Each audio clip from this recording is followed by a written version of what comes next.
Good morning, class 12. In optical instrument part, already that telescope part had started. So this is the continuation video of that part. Telescope, that is probably refracting type of telescope. Half part we have done. We know that working function of refracting type of telescope. Now today we will discuss that magnification of the telescope, and also we will discuss the last part of the optical instrument chapter, that is that reflecting type of telescope, and then we will discuss few numericals and also few questions which is obvious to solve to do better in exam. That's the thing. So let's go for that optical instrument last part. See, in previous day I had shown you one diagram in computer, that is the telescope, refracting type of telescope. What is there? In case of refracting type of telescope, there is also two type of lens we are using. One is that nearer to our eyes, another is very far from my eyes. So two lenses are using, and since the ray is coming from the parallel, means infinite, and we need from infinity the image when came and falls on a convex lens, then after that at the focus of the convex lens we are getting a small or nearly like point like object, and which is a inverted image. So what we are doing, we are making the inverted image straight by using another lens and also a little bit of magnification done. So if I am going for that magnification portion, that is magnification power or angular magnification of the telescope, we know that magnification is always equal to beta by alpha. That much knowledge we are having. Magnification is beta by alpha, where beta is what? Beta is the angle made by that image without that lens, and alpha is that angle made by the object on the optical center or on the eye of the lens, eye of the human being who is viewing the image without the lens. Clear? So for normal adjustment, alpha and beta, we know that is actually beta is tan beta and alpha is tan alpha. Since the angles are very small, nearly equal to beta and alpha, so we are replacing that. So from the figure, if I am going to, today I will share one thing. So from the figure, first I am showing you the figure, so that will be better. Previously, see, there is a diagram given. So from that diagram, I can conclude that that if I am going for the diagram, first let me draw the diagram. That will be helpful for you. Just wait for a while.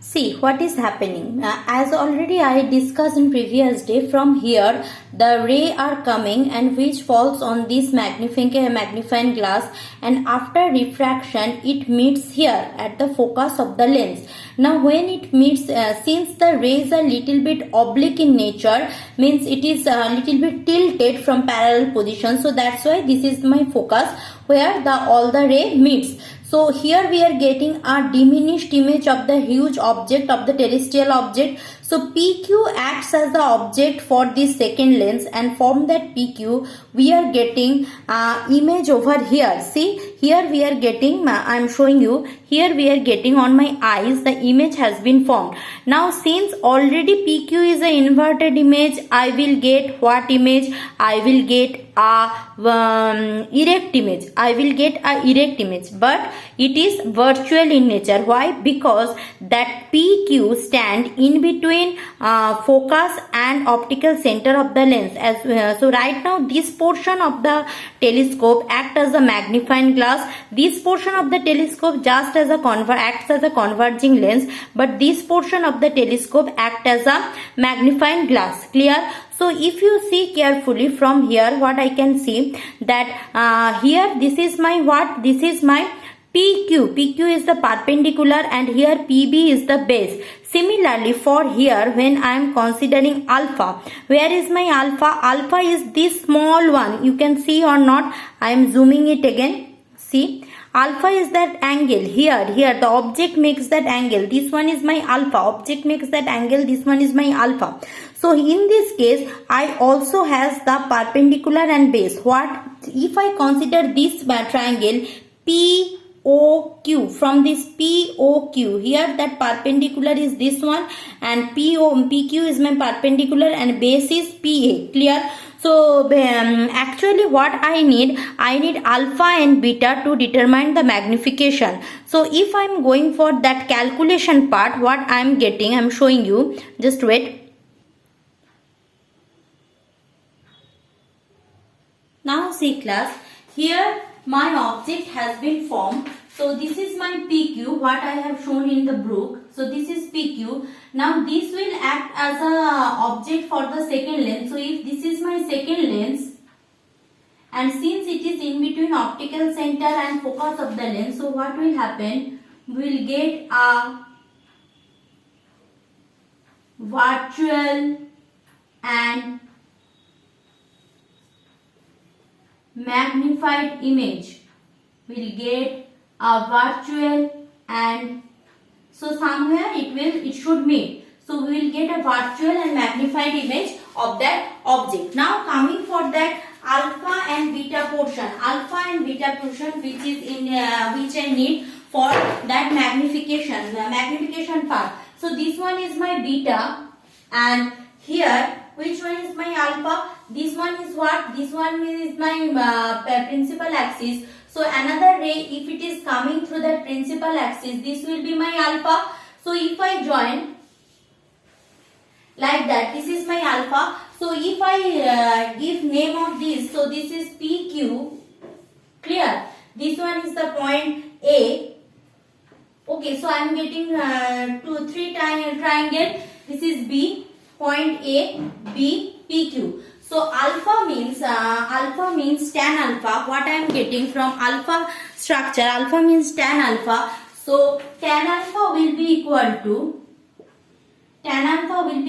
perpendicular by base. So PQ by base means AP, and tan beta is equal to PQ by AB. Done? I think no confusion on that. So if I do so what I am getting, when I divide these two, so PQ will be cancelled out. So therefore M equal to beta by alpha. Beta by alpha means that PQ will be cancelled out. So I am having AP by AB, and AP by AB is what? AP is the focus of the first lens, or the nearer to the object, and AB is the focus of the second lens, which is nearer to that objective lens.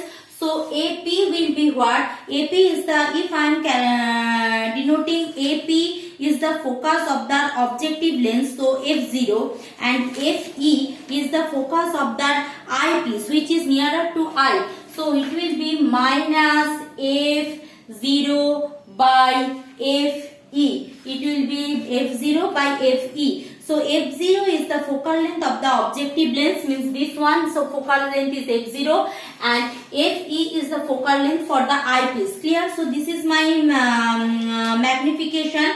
In case of normal adjustment, so the length of the telescope, what should be the length of the telescope?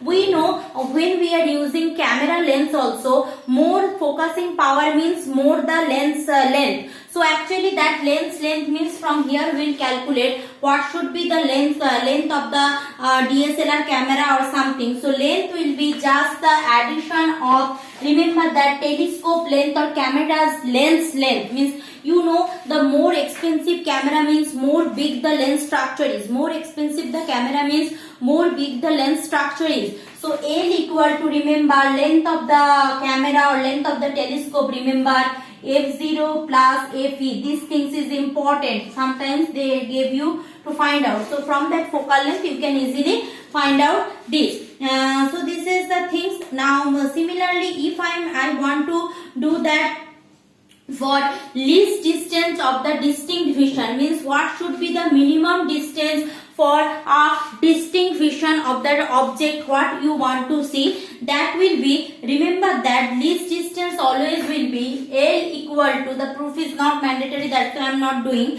I will attach to the PDF, if you want you can do. So L equal to F0 plus F0 plus FED by FE plus D. Remember this.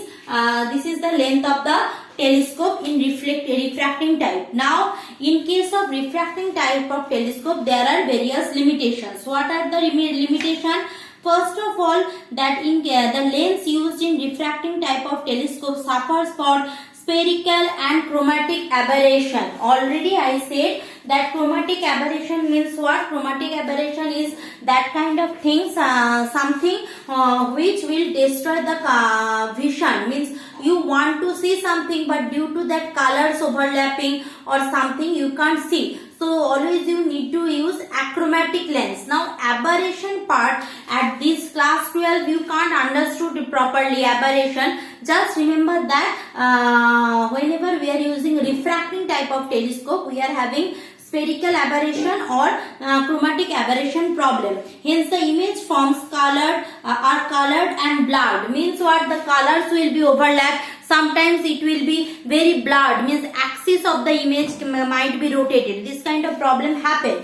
Acha. Another limitation is for large magnifying power, high resolving power and large light gathering power of the telescope. The objective of the telescope should have a large aperture which is very difficult to manufacture. Means this lens, so obviously when it is formed here, so if I need the picture of that if I need a picture of Venus or Jupiter like that, so I need this eyepiece also with a huge aperture, and for these two things should be mounted in a same cylindrical object which is very difficult to manufacture. That's also one drawback. So these are the limitations of telescope. Remember that. Now coming for that reflecting type of telescope. Reflecting type of telescope. Reflecting type of telescope, just give brief idea needed. Full things not needed. Just brief idea needed. How much needed? I am explaining.